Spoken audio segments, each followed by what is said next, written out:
what happens next in France and around the world? That's the question that's being asked tonight. Here with some insight, Frank Spano. He's Executive Director of the Counterterrorism Institute. Thank you so much for joining us tonight. When you look at this attack, is there something different about this, especially it was multifaceted, many different locations? We're definitely seeing a coordinated attack, which indicates a high degree of planning. At first, there was some question as to whether or not this was tied to the recent airstrike on Jihadi John, which we believe led to his death. However, the degree of planning that went into this, it's up to 6 different locations with heavy weaponry, with explosives, multiple assailants, suicide vests. That didn't happen overnight. This was a deliberate and well thought out attack strategy. You mentioned a number of people being involved in this particular attack. They say that 5 are dead, and some people are saying that they got everybody involved. Do you believe that to be the case, or are there more people involved in this thing? Well, in any hostage-based scenario, and certainly in the realm of terrorism, one of the most important aspects is never being too certain that all of the wolves have been rooted out of the sheep.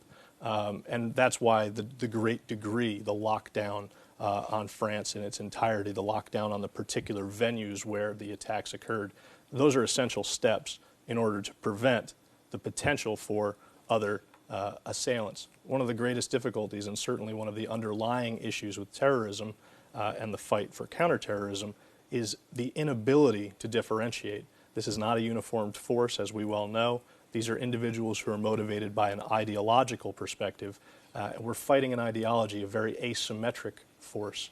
And to that end, to answer your question, it's very difficult to say whether or not the active assailants have been neutralized, and further that the supporters for the active assailants may be innumerable. Well, you talk about the wolves, separating the wolves. You might be letting them in because there are so many of the migrants coming in, and people are wondering whether those are some of the people responsible for tonight's attack. Definitely, and not to say that there is a defined link between that at this point. However, when we allow an influx, while a great percentage of those refugees are fleeing a legitimate fear or concern, they make for a great cover.